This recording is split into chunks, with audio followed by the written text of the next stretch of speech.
is Ellie, and today I will be presenting my group project. For my group project, I will be doing the introduction. My group for the movie that we chose the Shawshank Redemption. So the Shawshank Redemption follows the story of Andy, who was wrongfully convicted of murdering his wife. And because of that, he was sent to prison for over 10 years until he finally escaped. The movie follows his story and the story of his friend Red while in prison, and it shows you what prison truly is like. So, a big question to ask is, why was the Shawshank Redemption so impactful? And for that, I have two answers. The first is, it shows you the cold, hard reality that these prisoners have to live through day in and day out. It shows you the violence they have, the sexual violence, and the bad language and behavior. And the thing is, these prisoners have to live through that like that every day.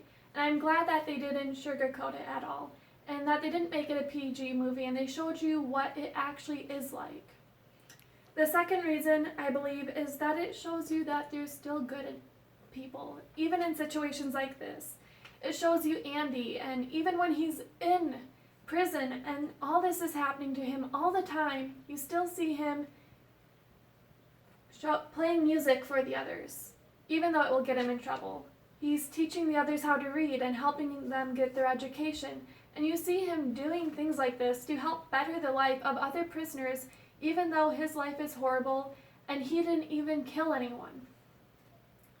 So throughout this speech, I will be looking at some of the main points of the film, and later you'll hear others say what could have happened better. So, looking at the main characters, there's Andy, there's Red, and then there's also the warden, Samuel Norton.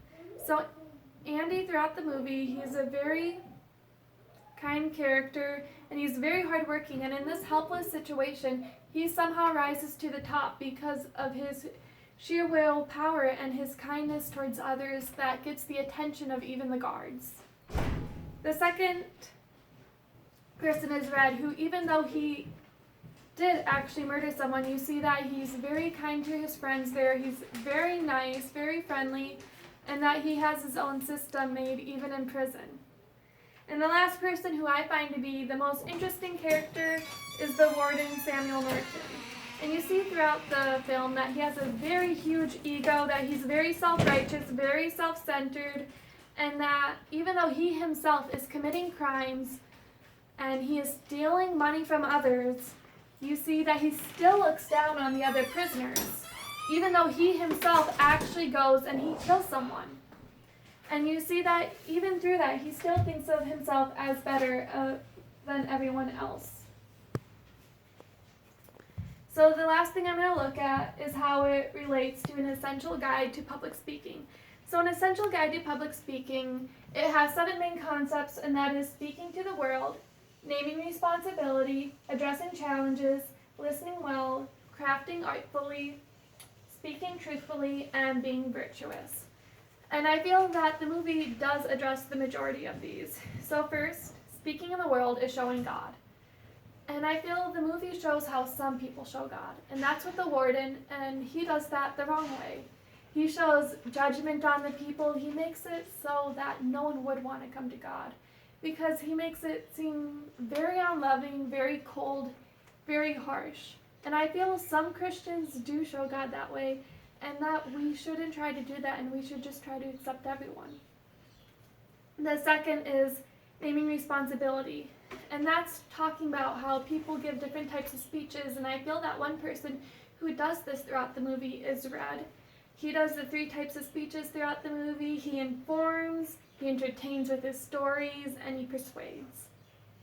The third is addressing challenges, and this is like speeches, the challenges you have while giving speeches, and I feel like that's like the ego of the warden, stopping him from being a truly good character.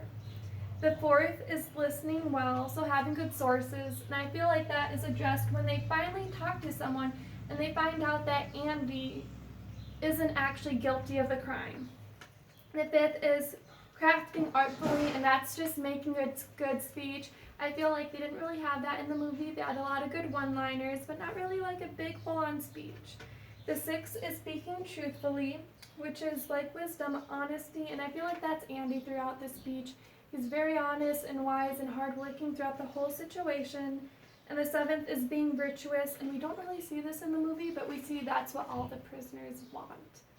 And that's the end of my speech. You will soon see the others give the main points of the story, and you'll see what could have been better. Thank you for listening.